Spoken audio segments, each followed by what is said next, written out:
प्रभु जी का स्वागत करेंगे। हरे कृष्णा माता जी, हरे कृष्णा प्रभु जी, सभी भक्तों को दंडवत प्रणाम। हरे कृष्णा कृष्ण कृष्ण हरे हरे, हरे राम राम राम हरे हरे। कृष्ण मुरारी प्रभु का जैसे कि हम सब जानते, प्रभु जी ने पहले भी जो कक्षा की, इतना सुंदर कक्षा की प्रभु जी ने, और आज भी जो है प्रभु जी ना इतनी सुंदर कक्षा ही करेंगे। ये जो है तो प्रभु जी आप स्टार्ट कर सकते हैं प्रभु जी।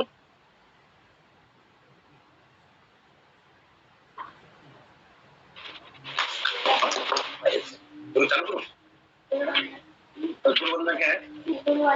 गुरु। हाँ जी माता जी, मेरे को पूरी तरीके से याद नहीं है तो मैं पढ़ के सुनाऊंगा माता जी। प्रभु जी। संसार दावा नलली ढलोक त्राणय कारुण्य घन घनात्वं प्रतस्य कल्याण गुणानवस्य वंदे गुरु श्री चरणरविंदं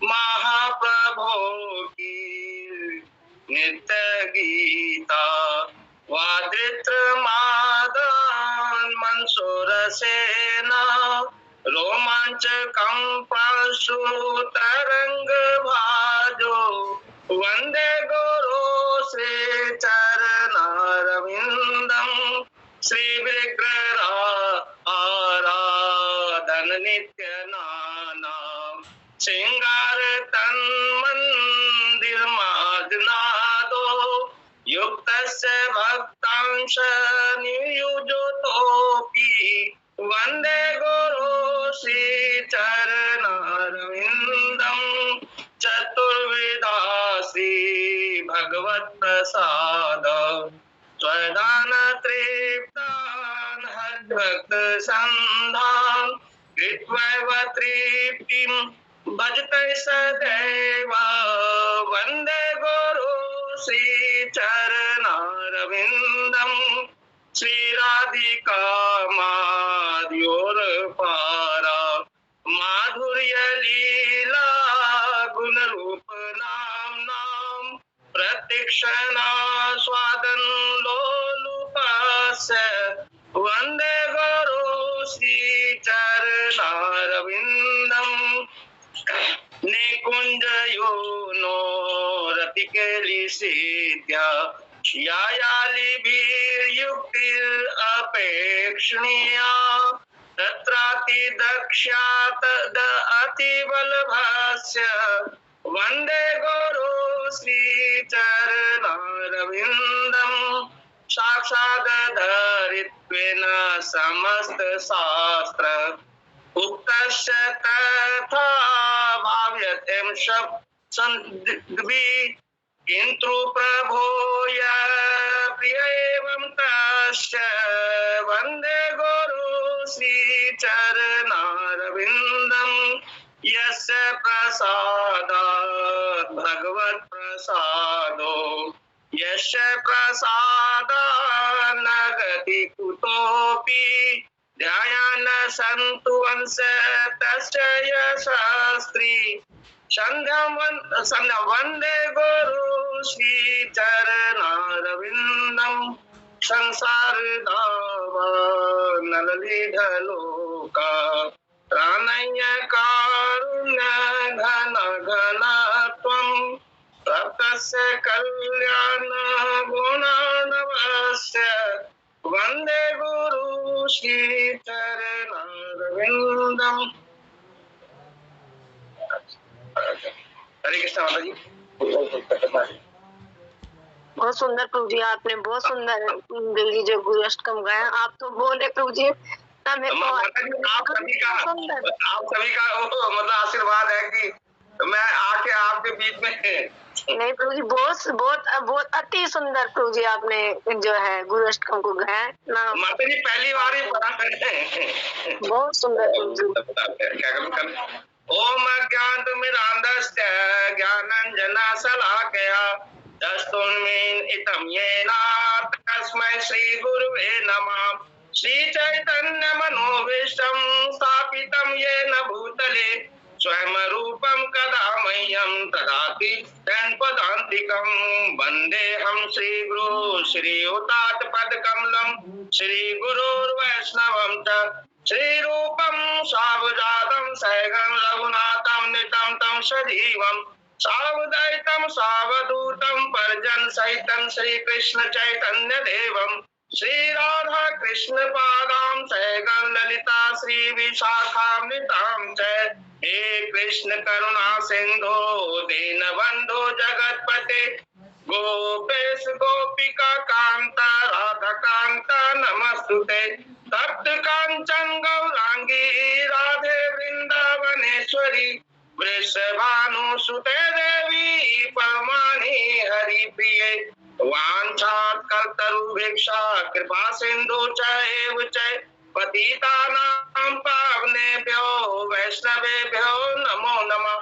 जय श्री कृष्ण चैतन्य प्रभु नित्यानंद श्री अद्वैत गदाधर श्रीवासादि गौर भक्त वृंद। हरे कृष्णा कृष्ण कृष्ण हरे हरे हरे राम राम राम हरे हरे।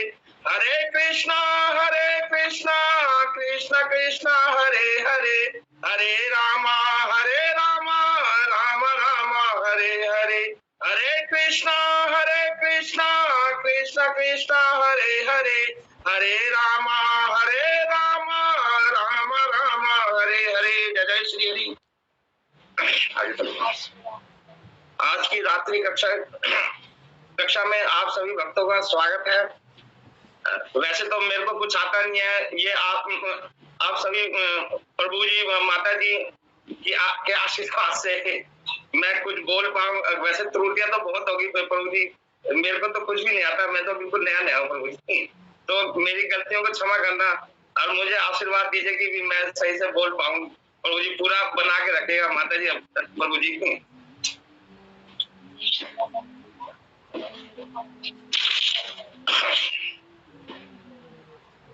भगवत गीता अध्याय 2 श्लोका 48 योगस्थ कुकर्माणि षडंग त्यक्त्वा धनंजय सिद्ध सिद्ध्यो समो भूत्वा समत्वं योग उच्यते।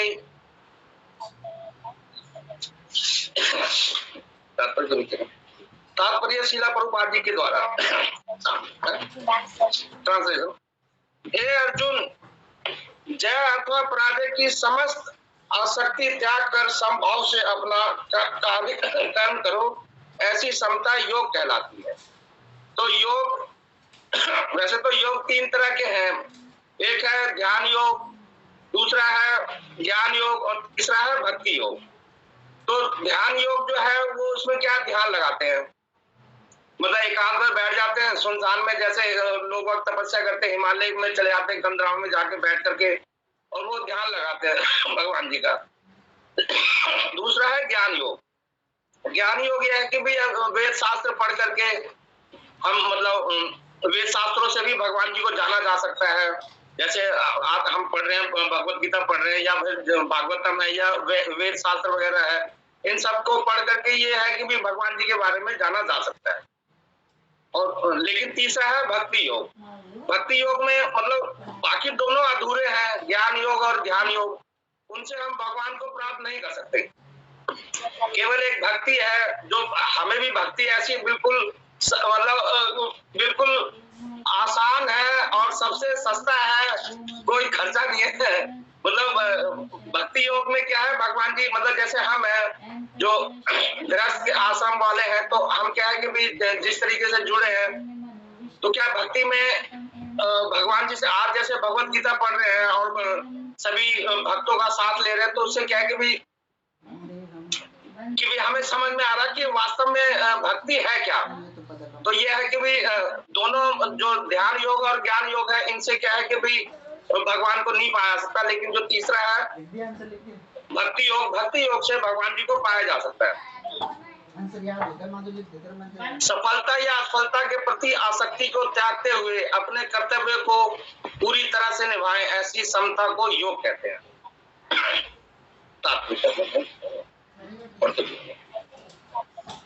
तात्पर्य शिला प्रभुपाद जी के द्वारा दी। प्रभुपाद जी की जय। कृष्ण अर्जुन से कहते हैं कि वह योग में स्थित होकर कर्म करे। और योग है क्या? योग का अर्थ है सदैव चंचल रहने वाली इंद्रियों को वश में रखते हुए। योग का मतलब है अपनी जो चंचल इंद्रियां हैं उनको वश में रख करके और परम तत्व में मन को एकाग्र करना। मतलब ये है कि भाई अपने जो मन को है इंद्रियों को मतलब भगवान की उसमें है ना, मतलब एकाग्र मन हो करके भगवान के उसमें ध्यान लगाना हमने। तो और परम तत्व कौन है? भगवान ही परम तत्व है। कहने का मतलब ये कि भगवान को और किसी से योग से नहीं पाया जा सकता, वो भक्ति योग से ही पाया जा सकता है। ये हम पिछले अध्याय में पढ़ते आ रहे हैं। भगवान ही परम तत्व है। चूंकि वे स्वयं अर्जुन को युद्ध करने के लिए कह रहे हैं, तो कहने का मतलब ये है कि भगवान जी क्या है? भगवान जी ये है, उनको सब पता है जी। जो वो कह रहे हैं तो उनको सब पता है ना कि आगे क्या होगा नहीं होगा। कहना तो सब जानने वाले भगवान जी ही है, हम तो कुछ जानते नहीं है। तो उनकी बात को टालना, कहने का मतलब ये है कि मतलब दूसरे अपने रास्ते से भटक जाने वाली बात है। तो भगवान जी ने जो कह दिया, एक बारी ऐसी मतलब महाभारत युद्ध में जैसे उनसे युधिष्ठिर जी से कहा गया कि भी अश्वत्थामा मतलब हाथी मारा गया, तो वो अश्वत्थामा ही उच्चारण करना था, लेकिन वो उस टाइम उन्होंने मतलब तुरंत नहीं किया रिप्लाई, मतलब टाइम लगा दे। तो उसमें क्या है कि उनको नरक की ओर जाना पड़ गया था एक बारी, कहते हैं। तो ये सारी चीजें क्या है कि भी भगवान जो कह रहे हैं, कहना तो उनको सब पता है। ईश्वर है, वो सबको बनाने, उनको हर किसी चीज के बारे में मालूम है। तो कहना तो जब भगवान जी ने कह दिया तो उसको सुनना जरूरी है। अगर वो नहीं सुनते हैं तो फिर वो परेशानी में आ जाएंगे, मतलब भटकते रह जाएंगे। कहना तो ये है।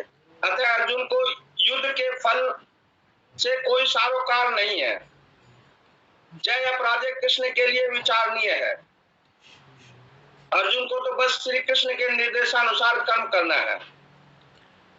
कहने का मतलब यह है कि भी भगवान के अगर अर्जुन जी कृष्ण जी के निर्देशानुसार कर्म नहीं करेंगे तो क्या होगा? वो मतलब आगे मतलब परेशानी आ ही जाएगी उनके साथ। कृष्ण के निर्देश का पालन से ही अर्जुन को तो बस कर्म करना, कृष्ण के निर्देश का पालन ही वास्तविक योग है।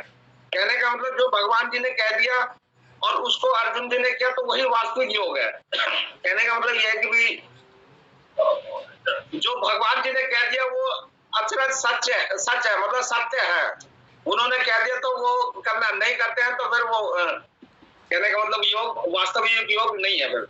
और इसका अभ्यास कृष्ण भावनामृत नामक विधि द्वारा किया जाता है। कहने का मतलब अपने आप को पूरी तरीके से भगवान कृष्ण जी को सरेंडर करके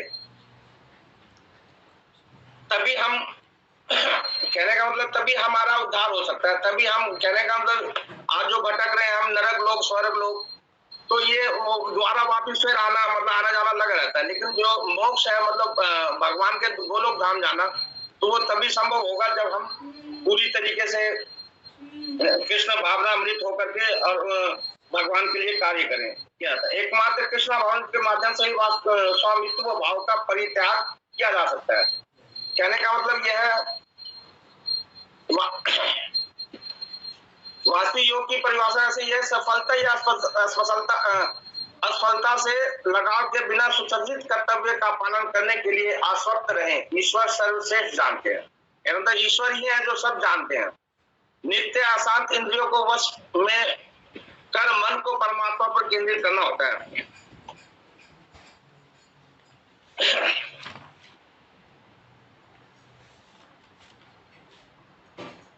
इसके लिए उसे कृष्ण का दास या उसके दासों का दास बनना होता है। कृष्णा भावना में कर्म करने की यही एक विधि है जिससे योग में स्थित होकर कर्म किया जा सकता है। कहने का मतलब यह है कि भगवान तभी प्रसन्न है जब उनके दासों के दास के हम दास बनते हैं या उनकी सेवा करते हैं, डायरेक्ट हम भगवान से नहीं मिल सकते। क्योंकि कहने का मतलब वैसे तो यह है कि हिंदू धर्म में कई देवी देवता हैं जो जैसे कोई बजरंगबली जी को भी पूछता है कोई, लेकिन यह है कि भी भगवान से वो परिचय जब हमारा मतलब कहना था, हमें तो भगवान जी जानते नहीं है, लेकिन जब वो जाके बताते हैं कि हाँ जी ये भैया मेरा बंदा है, तो भगवान जी कृपा करते हैं। मतलब भक्तों की ही, उनके भक्तों की सेवा करके ही हम भगवान को प्रसन्न कर सकते हैं।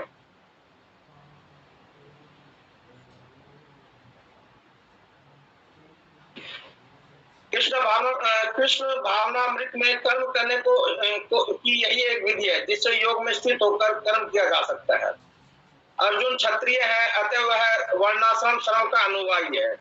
कहने का मतलब अर्जुन जी क्षत्रिय है, क्षत्रिय वर्णाश्रम अनुसार, मतलब वर्णाश्रम के अनुसार 4 वर्ण है हमारे, मतलब वर्णाश्रम मतलब एक तो है कि ब्राह्मण, क्षत्रिय, वैश्य, शूद्र। इन चारों वर्णों में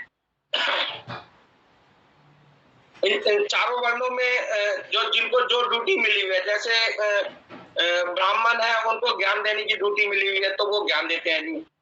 दूसरा क्षत्रिय क्या है, वो देश की रक्षा के लिए है तो वो मतलब वो रक्षा करते हैं देश की। तीसरे जो वैश्य है, वैसे वो बिजनेसमैन है, जिससे क्या है वो प्रोडक्ट मतलब बिजनेस व्यापार का है। तीसरा जो चौथा जो है वो शूद्र है। शूद्र क्या है, सेवा भाव, मतलब सेवा करना, सर्विस प्रोवाइड करना।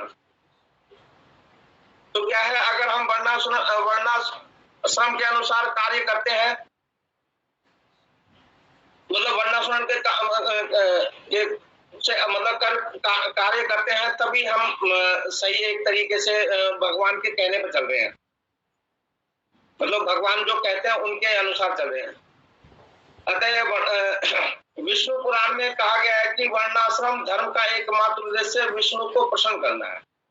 कहना मतलब उससे वर्णाश्रम धर्म के अनुसार अगर हम कार्य करते हैं तो भगवान प्रसन्न होंगे।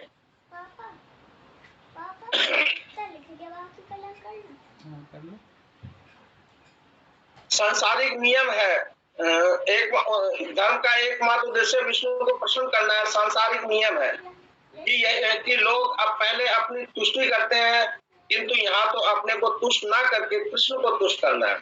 कहने का मतलब ये है कि भी हम तभी भटकते रहते हैं धरती पे भी जब अपने आप को ही खुश करने में लगे, मतलब अपनी इंद्रियों को सुख देने में लगे हुए हैं। एक तरीके से कहने का मतलब आज क्या है कि भी हम गर्मी लगती है तो पंखा चलाते हैं, मतलब इंद्रिय भोग है। या कहने का मतलब धीरे भगवान को तभी प्राप्त कर सकते हैं हम जब पूरी तरीके से यहाँ की हर चीज से हम बिल्कुल मन से हटा दें उसको, मतलब उसकी इच्छा ही ना रहे, तभी हम भगवान की तरफ पूरी तरीके से। अब वैसे तो ये है कि भी जैसे जिसका जितना बड़ा मकान है वो उसी उतना ही ज्यादा फंसा हुआ है। वो जैसे कोठी है, कार है, तो उसमें वो फंसा हुआ है, निकल नहीं सकता। क्यों? क्योंकि वो छोड़ के जा नहीं सकता। लेकिन जो बिल्कुल सब कुछ छोड़ करके वो तो उसके बाद टैग, मतलब वैसे तो ये है कि भी इस जो मतलब इंद्रिय भोग में लगे हुए हैं। इंद्रिय भोग तो हर तरीके से हो सकता है भाई, कपड़ों से हो सकता है, मकान से हो सकता है, कोठी से, कार से, मतलब ये क्या है, इंद्रिय भोग ही है कि मेरा, मैं और मेरा। तो ये सब चीजें क्या है कि भी एक तरीके से क्या है मतलब फंसने वाली बातें हैं। तो जैसे जो भक्त हैं धीरे धीरे जैसे हम बढ़ रहे हैं तो हम टाइम ज्यादा भगवान को दे पा रहे हैं। नहीं तो अगर हम भौतिकता में लगे रहते हैं तो पूरा टाइम हम भौतिकता में ही, मतलब कमाने में ही लगे रहते हैं।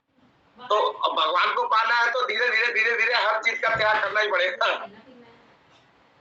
मतलब पूरी तरीके से यहाँ की मतलब किसी चीज में इच्छा रहनी नहीं चाहिए कि भी धन संपत्ति, खाना पीना, ये सब हर चीज, मतलब एक तरीके से सरेंडर करना भगवान को पूरी तरीके से। तो किंतु यहाँ तो अपने को तुष्ट ना करके कृष्ण को तुष्ट करना है। कृष्ण को तुष्ट किए बिना कोई वर्णाश्रम धर्म का पालन कर भी नहीं सकता। यहाँ पर परोक्ष रूप से अर्जुन को कृष्ण द्वारा बताई गई विधि के अनुसार कर्म करने का आदेश है।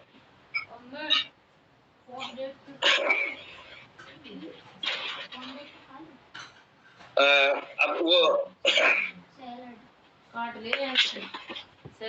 वैसे कृष्ण भावनामृत तो वास्तविक योग है, क्योंकि इसमें शामिल है कृष्ण की आज्ञाओं का पालन करना, जो वास्तविक योग है। स्वामित्व की अपनी भावना को त्यागना, कृष्ण भावनामृत में कार्य करने का सही तरीका कृष्ण के नौकर के दास के रूप में कार्य करना, लाभ और विजय कृष्ण की चिंता है। कहने का मतलब वो अभी पिछले श्लोक में पढ़ा था हमने, कर्मण्येवाधिकारस्ते मा फलेषु कदाचन मा कर्म फलेषु भूर्माते संप्रदत्ते कर्मणि। मतलब कर्म किए जा, फल की इच्छा मत कर। मतलब भगवान कह रहे हैं फल देने वाले भगवान ही है। अगर हम फल के उसमें करते हैं तो आसक्ति बढ़ जाती, मतलब आसक्ति में वो आता है, आसक्ति आती है। अगर फल की इच्छा रहती है तो अर्जुन के लिए अनुशंसित योग अभ्यास के रूप में कृष्ण भावनामृत में युद्ध करना है। संदर्भ विष्णु पुराण, वर्णाश्रम का उद्देश्य विष्णु या कृष्ण को संतुष्ट करना है। अर्जुन के लिए कृष्ण की आज्ञा के तहत यह एक धार्मिक कर्तव्य के रूप में लड़ना वर्णाश्रम का सही पालन है। मतलब कृष्ण जी अर्जुन जी को आज्ञा के तहत धार्मिक कर्तव्य, मतलब अर्जुन जी अगर कृष्ण जी के अनुसार चलते हैं, आज्ञा के अनुसार चलते हैं, तो वो अपने धार्मिक कर्तव्य में वर्णाश्रम का सही पालन कर पाएंगे। इस प्रकार यह वास्तविक योग है। निष्कर्ष भक्ति सेवा में भगवान के आदेशों का पालन करके योग और वैराग्य के इस मंच को प्राप्त किया जा सकता है।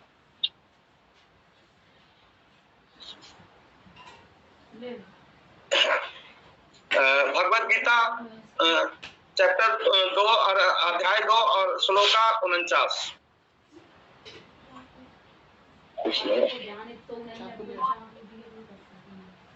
दूरेन हयवरम कर्म बुद्धि योगा धनंजय बुद्धो शरणम वनिविच्छ कृपण फले हेत्वम भवेत्व।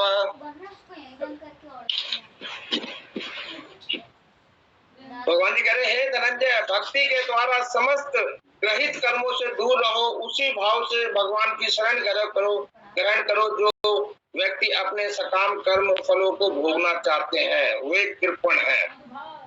कहने का मतलब 3 तरह के कर्म हैं जो पिछले अध्याय में हम पढ़ते आ रहे हैं। एक सकर्म, विकर्म और अकर्म। सकाम कर्म क्या है कि भी हम फल को देखते हुए हम कार्य करते हैं या फल की इच्छा रखते हुए कार्य करते हैं। तो इससे क्या है कि भी मतलब भौतिकता में भटकने का है। और विकर्म क्या है, सारे उल्टे काम, मतलब चोरी चकारी लूटपाट ये सब क्या है, विकर्म, उल्टे काम करना विकर्म है। मतलब उसका भी फल है ये। लेकिन अकर्म क्या है, अकर्म क्या है, मतलब एक तरीके से कार्य ना करना और करना भी तो भगवान को समर्पित करके करना। मतलब भगवान जी को ही करना, मतलब उसका फल और जय और पराजय और फल और हानि और लाभ ये सब बिना देखे करना, वो अकर्म हो गया। तो तात्पर्य शीला प्रभुपाद जी के द्वारा, शीला प्रभुपाद जी की जय। कृपण कहने का मतलब ये कि भी सकाम कर्म में व्यक्ति कृपण होता है। कृपण मतलब कंजूस, कि वो उसमें से खर्च नहीं करना चाहता भगवान जी को। मतलब जैसे कई होते हैं कि भी डोनेशन मांगा जाता है उनसे, तो वो कुछ कहते तो नहीं, मतलब करते हैं। वास्तव में है तो सब धन भगवान जी का ही।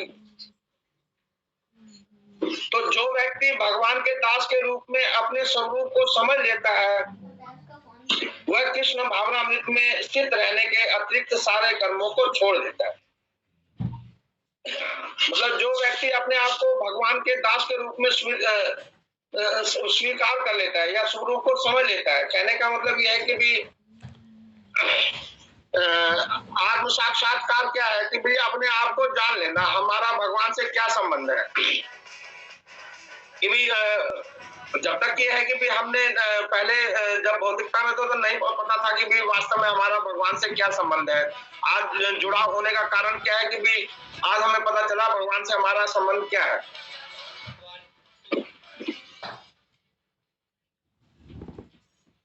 तो जीव के लिए ऐसी भक्ति कर्म का सही मार्ग है। कहने का मतलब यह है कि जब हम भगवान को पूरी तरीके से सरेंडर कर देते हैं या भगवान के ऊपर ही मतलब तो वो मतलब वो सब समर्पित करके करते, तो एक यही कर्म ही सही मार्ग है। केवल कृपण ही अपने सकाम कर्मों का फल भोगना चाहते हैं। मतलब जो व्यक्ति सकाम वाले हैं तो वो क्या है, वो भटकते ही रहेंगे हमेशा, क्योंकि कर्म बंधन में फंस जाने के कारण है ना, फिर बार बार जन्म मृत्यु वो लगातार कंटिन्यू चलता रहेगा। इससे वह सकाम कर्मों का फल भोगना चाहते हैं, किंतु इससे वह भवबंधन में अधिक फंसते जाते हैं। जैसे जैसे वो सकाम कर्मों में लग जाते हैं, फल की इच्छा करते हुए कार्य करते हैं, तो क्या होता है कि वो फिर कर्म बंधन में फंस जाते हैं, तो बार बार उनको मतलब धरती पे आना ही है वापिस। कृष्णा भावनामृत के अतिरिक्त जितने भी कर्म संपन्न किए जाते हैं वह ग्रहित है। कहने का मतलब यह है कि भी जो भगवान जी के अलावा दूसरे मतलब भगवान जी को बिना समर्पित करे हुए जो कार्य करे जाते हैं वो ग्रहित कार्य है, मतलब ग्रह वाले हैं। कहने का मतलब वो दोषपूर्ण है, क्योंकि इससे कर्ता जन्म मृत्यु के चक्कर में लगातार फंसता रहता है। अतः कभी इसकी आकांक्षा नहीं करनी चाहिए कि मैं कर्म का कारण बनूं। कृष्ण भावना हर कार्य कृष्ण की तुष्टि के लिए किया जाना चाहिए। कहने का मतलब भगवान को प्रसन्न करने के लिए हर कार्य करने चाहिए, तभी हम वो कर्म बंधन में नहीं फंसेंगे। कृष्णों को यह ज्ञात नहीं कि देववश या कठोर श्रम से अर्जित संपत्ति का किस तरह सदुपयोग करें। कहने का मतलब कुछ तो क्या है कि भी पूर्ण जन्मों के कर्म के कारण भी या मतलब धन मिलता है, या फिर कठोर परिश्रम से अर्जित किया हुआ होता है। तो इनको क्या है कि भगवान के उसमें लगा करके ही हम इसको शुद्ध कर सकते हैं। अब जैसे कई बार हमने पीछे मतलब वो मतलब सुना है लेक्चर में कि भी प्रभुपाद क्या बोलते हैं, अमोक लीला जी बता रहे थे कि भी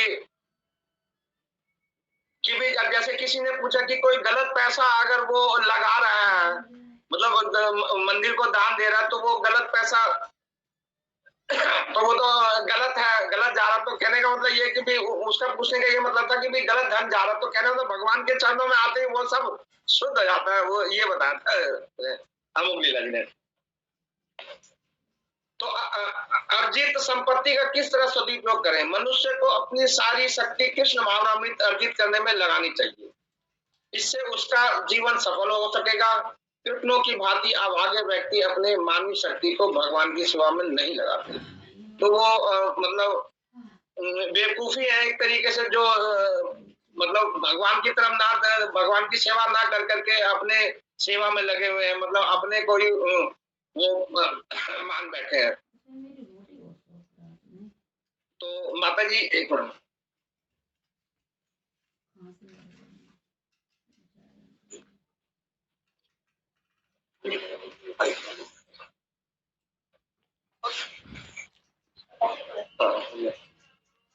हरे कृष्ण प्रभु जी, हरे कृष्ण माता जी। मैं अपनी वाणी को यही विराम देता हूँ। यदि मुझसे कुछ गलती हुई हो मुझे क्षमा कीजिएगा। इस छोटी बुद्धि से जो मुझे समझ में आया मैंने बोलने का प्रयास किया, आप इसमें ऐड ऑन करके इस श्लोकों को पूर्ण कीजिए। धन्यवाद, धन्यवाद, प्रणाम। हरे कृष्णा माता जी, हरे कृष्णा प्रभु जी। सभी भक्तों को धन्यवाद, प्रणाम।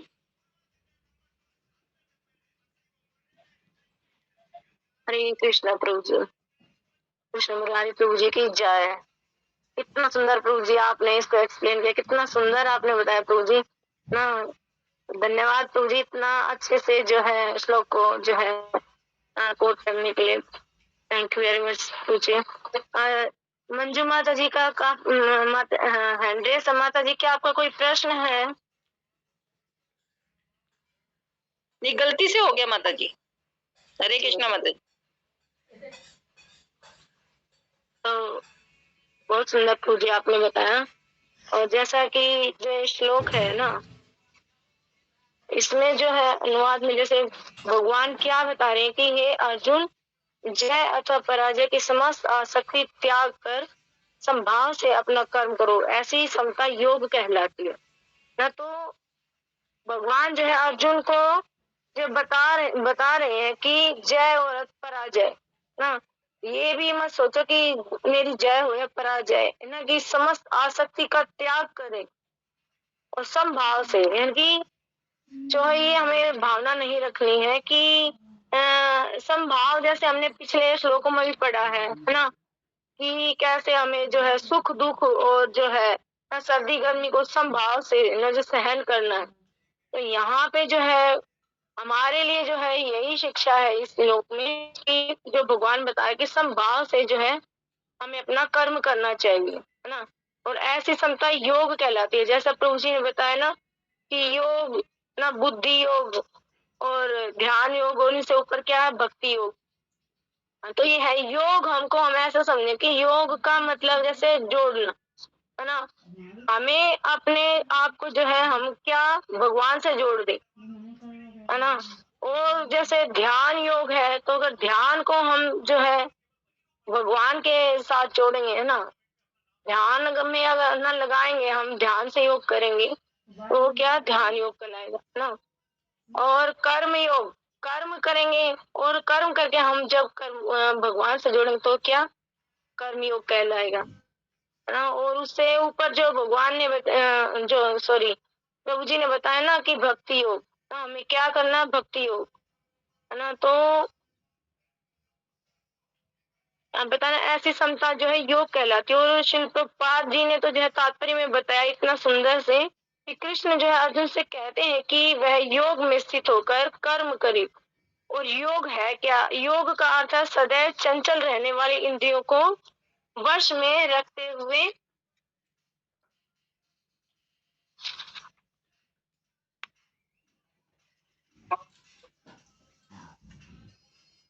परम तत्व में मन को एकाग्र करना। परम तत्व कौन है, भगवान। और भगवान के जो है भगवान में मन को हमें एकाग्र करना, है ना। भगवान ही जो है परम तत्व है, और चूंकि वे स्वयं अर्जुन को युद्ध करने के लिए कह रहे हैं ना, तो हमें समझना चाहिए कि अगर भगवान बोलते हैं तो हमें ये नहीं सोचना है कि हम ये कर्म करें या ना करें। जैसे अर्जुन यहाँ पे विचलित है, तो और जैसे अर्जुन दिखा रहा है कि मैं युद्ध नहीं करूंगा, लेकिन भगवान जो है जो आदेश करते हैं और जो भगवान बोलते हैं तो हमें वो जो है मानना चाहिए।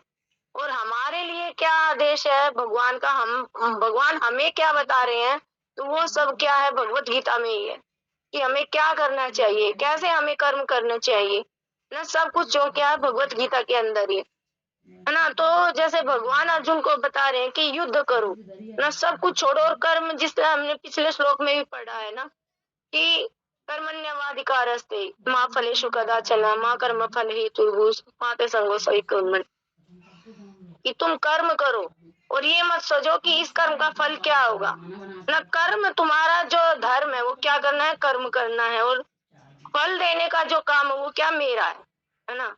फल की इच्छा तुम मत करो ना, तुम ये मत सोचो कि क्या तुम्हें जो है इस कर्म का फल मिलेगा। हमें अगर जो है हमें यही सोचना चाहिए कि कोई अगर कोई स्टूडेंट वो अगर परीक्षा के लिए जाता है ना, तो वो परीक्षा के लिए जाता तो उसको ये थोड़ी ना देखना होता है कि मैं जो है परीक्षा में ये करूं कि मैं क्या लिखूं, है ना। जो उसको आता है वही तो उस परीक्षा में लिखेगा। अगर वो ये सोचने में लग जाए कि मेरे बराबर वाला ना मेरे से ज्यादा लिख रहा है ना, उसको ज्यादा पता है, ओ मैंने तो थोड़ा ही लिखा, वो बताओ मेरे इतना समय ने किया, इसमें क्या मेरे मार्क्स आएंगे। अगर हम उस समय पर अगर यही सोचने में लग जाए, है ना, तो हमें जो आता है हम वो भी नहीं लिख पाएंगे, है ना। तो हमें जो है ये नहीं सोचना चाहिए कि अगर हम ये कर रहे हैं ना, कोई भी स्टूडेंट अगर ये सोचने लग गया कि मैंने ये नहीं किया वो किया और उस समय को अगर पूरा नहीं कर पाया, है ना, तो उस समय उसको किस चीज पे कंसंट्रेट करना चाहिए कि मेरे को जो आ रहा है ना मैं वो कर दूं बस इस पे, है ना। हमें यही करना है कि जो हमारे लिए जो आदेश भगवान ने दिया ना हमें वो कर्म करना है, हमें फल की इच्छा नहीं करनी है, क्योंकि हमें जैसे हम कर्म करेंगे, है ना, वैसे हमें फल तो मिलेगा ही ना, ये निश्चित है।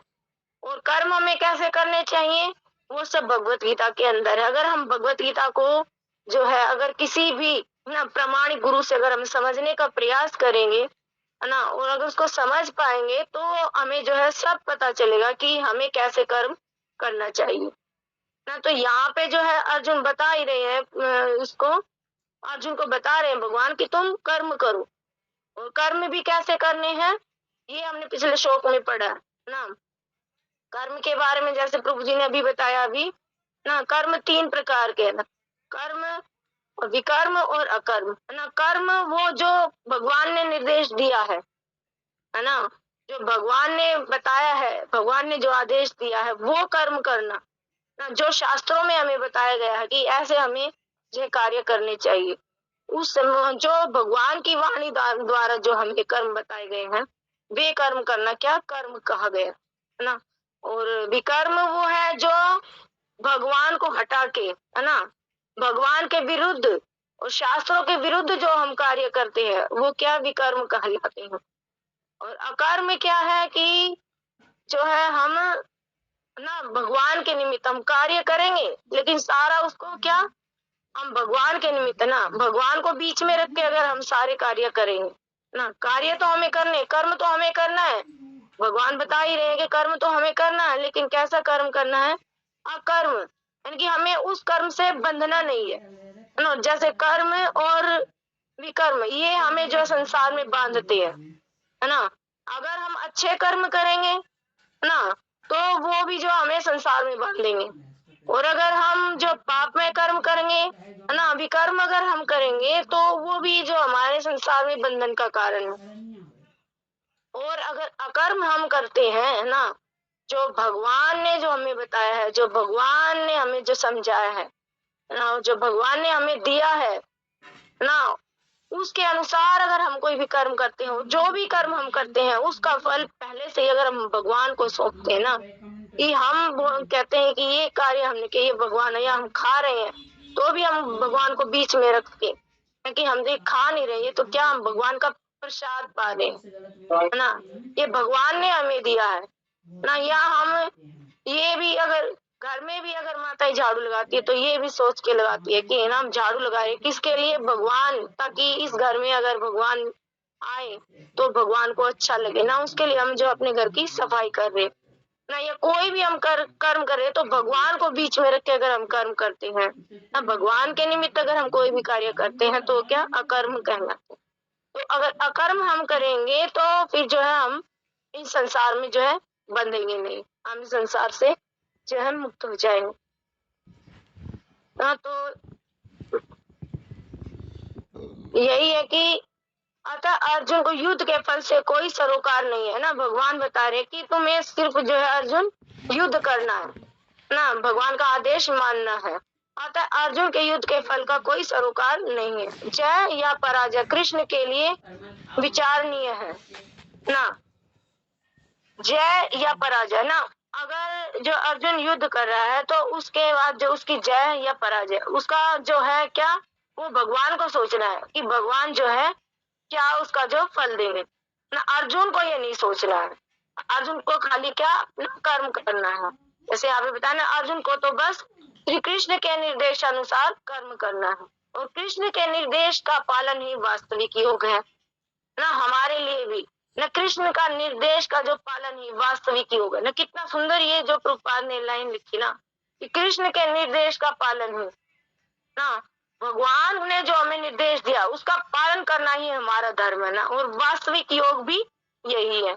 और इसका अभ्यास जो है कृष्ण भावना अमृत नामक विधि द्वारा किया जाता है ना। कितना मतलब बिल्कुल सरल भाषा में जो है प्रभुपाद ने हमें समझाया है कि जो है कृष्ण भावनामृत नामक विधि ना। कृष्ण भावनामृत हम कैसे हो सकते हैं, जैसे हमने पढ़ा है, और जैसे हमें जो 4 नियम प्रभुपाद ने दिए ना, उनको फॉलो करके है ना, और भगवान नाम का जप करके है ना, भगवान नाम का जो है कीर्तन करके, भक्तों का संग करके है ना, जो है इतना अच्छा जो है हमें ये प्लेटफॉर्म जो है प्रभुपाद ने दिया है, तो हम इसको पालन करना चाहिए, और इसी विधि द्वारा जो है हम जो है इस योग का पालन कर सकते हैं। तो एकमात्र कृष्ण भावना अमृत के माध्यम से ही स्वामित्व भाव का परित्याग किया जा सकता है। इसके लिए उसे कृष्ण का दास या उनके दासों का दास बनना होता है ना, ये बताने एकमात्र कृष्ण भावनामृत के माध्यम से ही, है ना, हम स्वामित्व भाव का परित्याग किया जा सकता है ना। जैसे हम देख पा रहे हैं कि हम पहले जो थे, जब तक हम कृष्ण भावनामृत में नहीं आए थे, जब तक हम जो है इस्कॉन से नहीं जुड़े थे, तब हमारा भाव क्या था, स्वामित्व का था ना। उस टाइम पे हम यही सोचते थे कि ये चीज मेरी है ना, या इसने मेरे साथ ये गलत किया तो मैं इसे बदला लूंगा, है ना। ये हमारा स्वामित्व का भाव हमेशा रहता था कि ये चीज मेरी है ना, ये घर मेरा है, ये इतनी जगह मेरी है ना, या मेरे पास ये गाड़ी है। लेकिन आज अगर हम देखें तो हम उसी चीज को हम कैसे समझ पा रहे कि नहीं, ये सब तो इसका कृष्ण का है ना, हमारा इसमें क्या। हमने अपने ऐसे कर्म किए जो हम जो है ऐसी चीजें जो हम पा रहे हैं।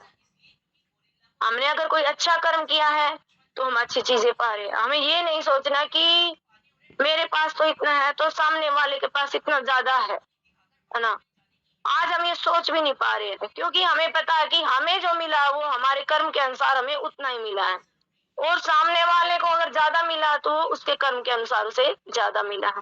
तो अगर ज्यादा भी मिला है तो हमें इस जो हमारा ये जन्म है ना, हमारा जो मनुष्य जन्म हमें मिला है, और जो हमारा ये जो अभी हम जन्म जी रहे हैं ना, जो इस समय हम जी रहे हैं, इसमें हमें क्या करना, हमें ऐसी कमाई करनी है जो हम भगवत धाम लौट सके, है ना। और वो कमाई हम कब कर पाएंगे, जब हम पूर्ण रूप से, है ना, तीनों गुणों से ऊपर उठेंगे, शुद्ध सत्व गुण में, है ना, कृष्ण भावनामृत होकर ना। तो हम अगर कोई भी कार्य कर रहे हैं तो हम जो है भगवान के धाम जो है वापस लौट सकते हैं। तो इसके लिए उसे कृष्ण का दास या उनके दासों का दास बनना होता है ना। हमें क्या, कृष्ण का दास बनना होगा ना, ये स्वामित्व का भाव जो है छोड़ देना होगा ना, कि ये चीज मेरी है ना, और उनके दासों का भी दास जो है बनना होगा, है ना।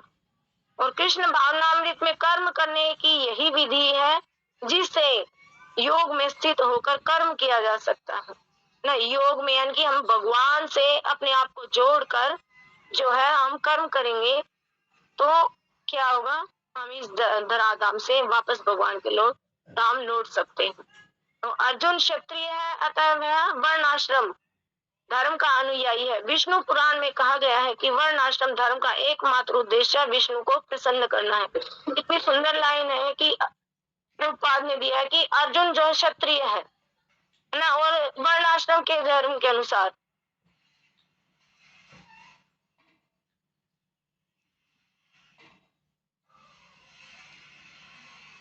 हरे कृष्णा माता जी, संगीता माता जी का हैंड रेज है।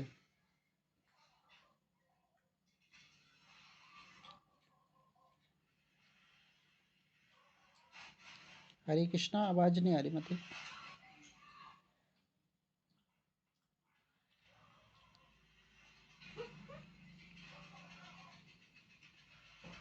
हरे कृष्णा, मेरी आवाज आ रही है?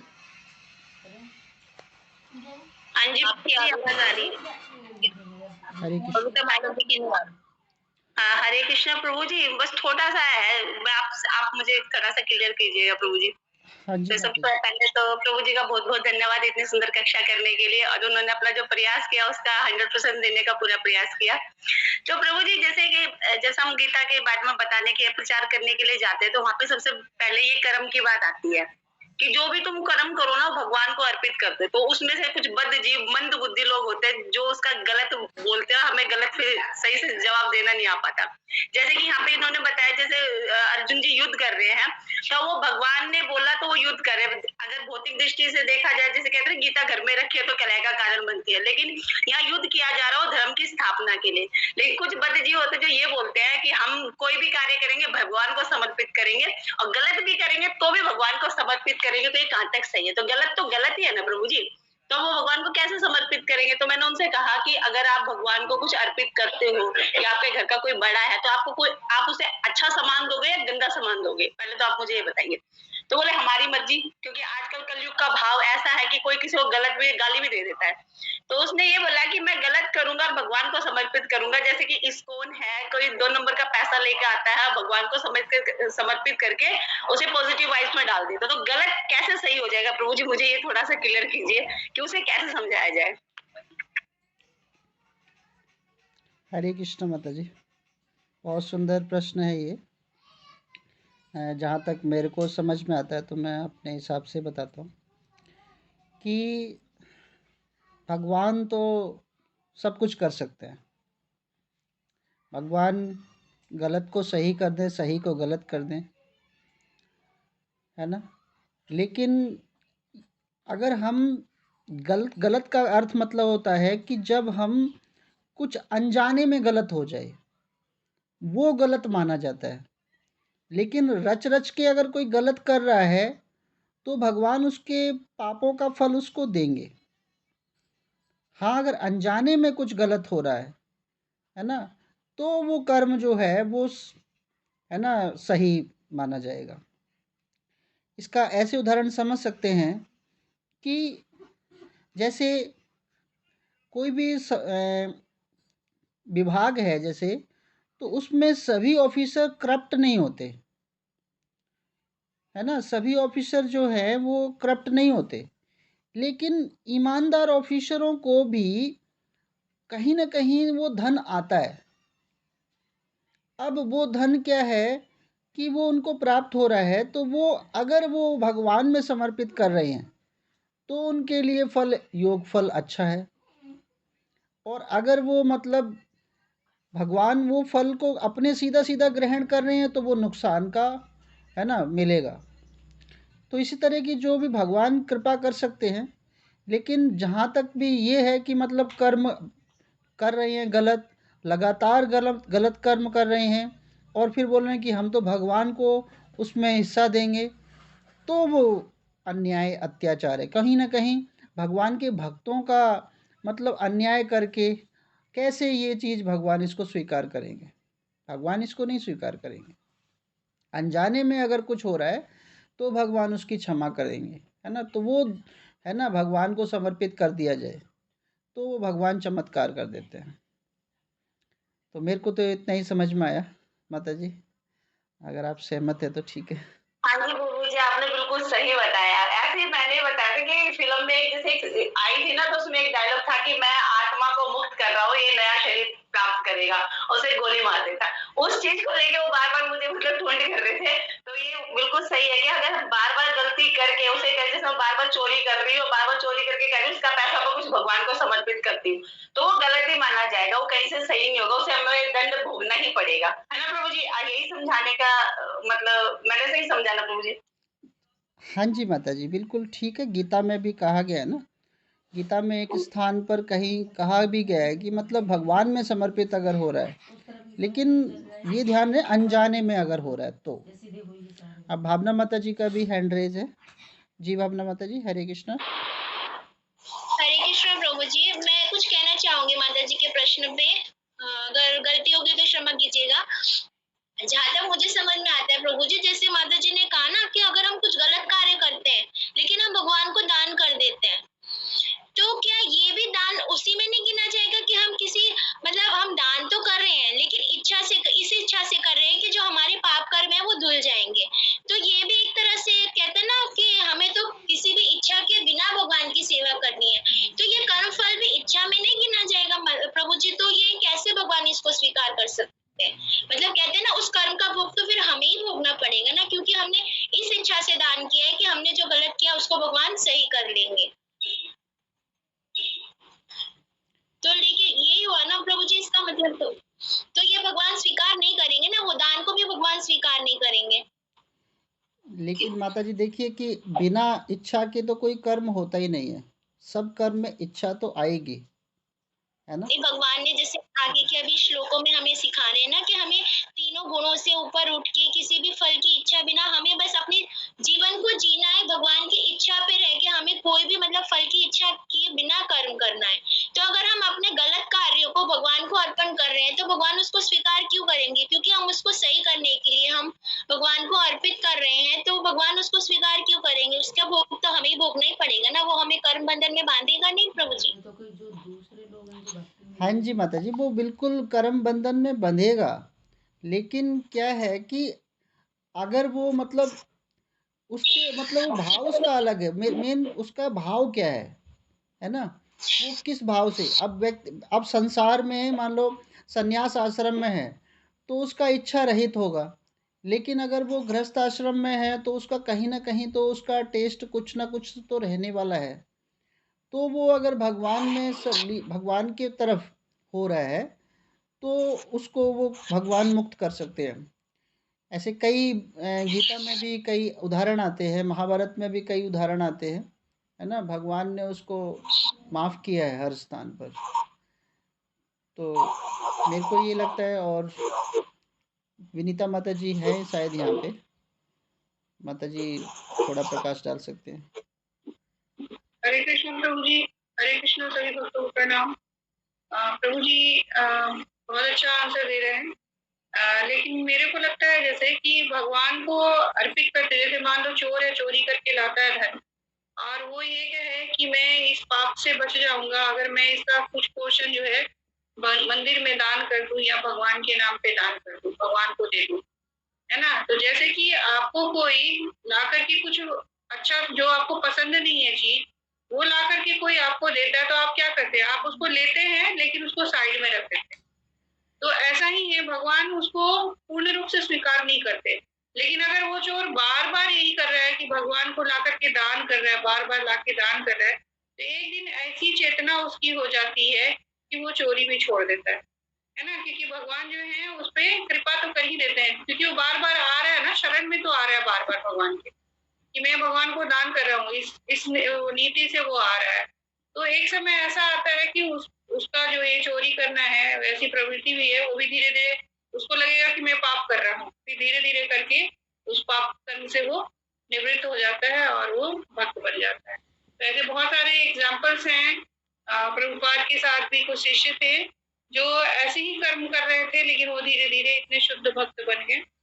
तो ऐसा हम समझ सकते हैं, मेरे को यही लगता है। हाँ जी, लेकिन उसमें ये प्रवृत्ति जो है, जैसे गलत प्रवृत्ति है, चोर है, लुटेरा है, ये जो प्रवृत्ति है, ऐसा भाव नहीं होना चाहिए। अगर अनजाने में कोई गलत धन आ गया है, अगर उसको भगवान को समर्पित करे तो भगवान उसको स्वीकार करते हैं। ठीक है, हरे कृष्णा। थैंक यू माता जी, बहुत सुंदर आपने बताया। तो हमारा वैसे टाइम तो हो ही गया है। हम सभी भक्तों ने, वैसे तो हम लोग सभी एक एक करके ग्लोरिफिकेशन मतलब सुनते थे सभी से। वो अच्छा था कि ये समय के अकॉर्डिंग चलना ज़्यादा अच्छा है। सभी भक्तों से मैं कुछ राय जानना चाहता हूँ कि मान लो कुछ गलत तो नहीं हो रहा, मान लो, है ना, मॉनिटर जो है वही उसको कर रहा है, प्रयास कर रहा है। ये तो बुद्धिमान मॉनिटर हमें मिल गया, है ना। बबीता जांगड़ा माता जी जो हैं बहुत ज्ञान से भरपूर हैं। माता जी चाहे तो 2 घंटे भी बोल सकते हैं। तो ये ठीक है कि जो चेंज करना पड़ेगा।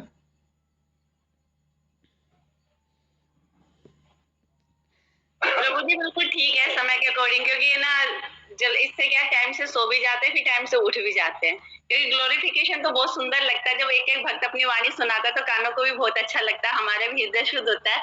लेकिन समय ज्यादा ज्यादा बढ़ता चला जाता है। अगर हम प्रयास करें, मतलब 1 मिनट जैसे आप बोलते हैं ना, 1 मिनट के लिए 2 मिनट के लिए, अगर हम वो प्रयास कर सके कि इस लिमिट में हम बोलेंगे एक लाइन में, जैसे बच्चों को बोल रहे हैं 1 नंबर के लिए 1 लाइन का आंसर, तो इस तरीके से अगर हम बोलने का प्रयास करें तो बहुत अच्छा रहेगा। लेकिन समय के अकॉर्डिंग तो प्रभु जी ये ठीक है कि हम टाइम से समाप्त कर दें। ठीक है माता जी, थैंक यू सो मच। हरे कृष्णा प्रभु जी। हाँ जी माता जी। जी प्रभु जी, मैं यही कहना चाहूंगी, जैसे माता जी कह रही है ना, अगर समय के अनुसार फिनिश हो जाए क्लास तो ठीक है, अच्छी बात है। लेकिन अगर जैसे हम लोग इतने सारे मेंबर्स हैं कि मतलब सबको, मतलब 2-2 मेंबर्स को रोज चांस दिया जाए, तो उससे क्या है कि बाकी मेंबर्स को भी बोलने का मौका भी मिलेगा और सबकी हमको क्या है ना, राय भी मिलती रहेगी, मतलब उनको भी बोलने का मौका मिलेगा। तो मैं ये कहूंगी कि जैसे हम ज्यादा मेंबर्स हैं तो जैसे एक दिन में कि 2-2 मेंबर्स बोल सकते हैं, अपनी राय दे सकते हैं 2-2 मिनट के लिए। हाँ जी प्रभु जी, ये भी ठीक रहेगा प्रभु जी। ऐसे क्या सारे अटेंटिवली सुनेंगे भी, क्योंकि ये तो पता नहीं चलेगा किसको बोलना है। कई बार कहता है हम काम में बिजी हो जाते हैं, सुनते नहीं है, फिर अगले दिन रिकॉर्डिंग सुनते हैं। लेकिन किसका नंबर आएगा उस चक्कर में हम सभी सुनेंगे। जैसे ना अचानक से कोई प्रश्न पूछ लिया गया तो हम ध्यान से सुनेंगे प्रभु जी, और हमें पता भी नहीं चलेगा हमारा नंबर है। ये भी ठीक रहेगा प्रभु जी। तो बिल्कुल, है ना, जैसे योग शब्द ही आया है ना, योग मतलब होता है, वैसे वेद व्यास मुनि कहते हैं समाधि। जैसे ही श्रीमद् भगवद गीता स्टार्ट हो, है ना, तो समाधि में होना चाहिए जीवात्मा, है ना। समाधि में होगी तो सतचित आनंद की प्राप्ति होगी, है ना, ब्रह्म की प्राप्ति होगी। इस प्रकार ध्यानपूर्वक सभी भक्त सुने, है ना, क्योंकि अब बोलने का चांस थोड़ा कम हो गया है समय को देखते हुए। तो अब जो ग्रुप में क्लास डाली जाएगी उसमें जो वक्ता होगा वो तो करना ही है, लेकिन है ना, जो सब वक्ता जो होंगे मतलब उनके 3 नाम इसमें ऐड किए जाएंगे। तो 3 नाम ऐड किए जाएंगे तो उसका क्रम रहेगा, है ना।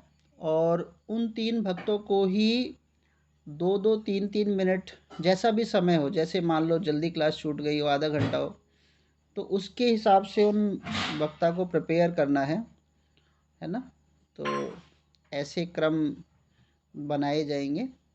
बबीता माता जी आप देख लेना, है ना, क्योंकि माता जी भी लगातार सेवा कर रही हैं, है ना। हर श्लोक को माता जी वैसे तो कर सकती हैं, लेकिन कहीं ना कहीं सभी भक्तों का बोलने का मन होता है।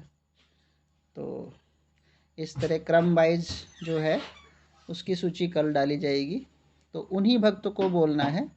और आप प्रश्न है तो दूसरे भक्त प्रश्न कर सकते हैं, ठीक है।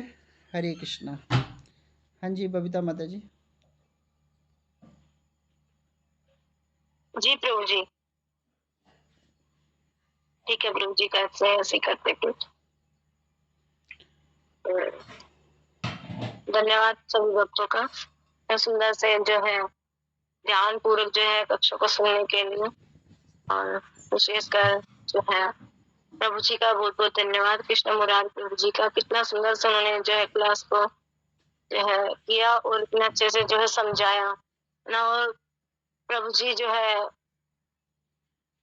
मीठी मुस्कान लिए ना इतना सुंदर से समझाते और बार बार बोलते जाते हैं कि मेरे को कुछ नहीं आता, कुछ नहीं आता, लेकिन उसके कुछ नहीं के पीछे ना बहुत कुछ प्रभु जी को आता है, बहुत कुछ जो है बताते भी हैं ना, समझाते भी हैं ना। तो बहुत बहुत धन्यवाद प्रभु जी का।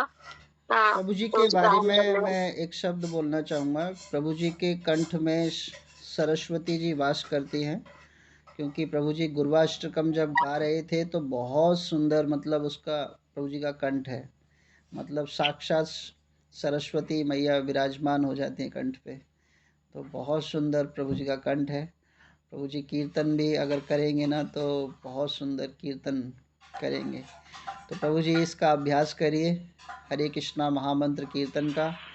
हाँ जी प्रभु जी, मेरे को दीजिए प्रभु जी, मैं जरूर करूँगा प्रभु जी। और मैं तो चाहता हूँ मैं इस बार जब भी हमारे ग्रुप की सेवा आएगी तो हरे कृष्णा महामंत्र का कीर्तन आप करेंगे माइक पर। ठीक है प्रभु जी।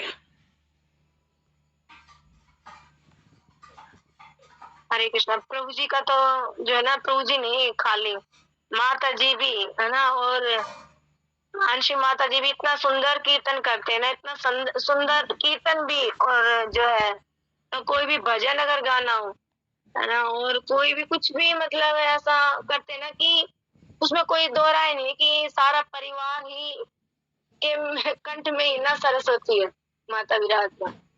ये प्रभु जी के नहीं, सब इतना सुंदर बोलते, इतना सुंदर गाते ना कि उसी समय उसी में खो जाते हम सब। तो धन्यवाद सभी का। और प्रभु जी के लिए हम जो है विशेषकर धन्यवाद देंगे बाय चैंपिंग हरे कृष्णा हरे कृष्ण हरे कृष्ण कृष्ण कृष्ण हरे हरे हरे राम राम राम हरे हरे।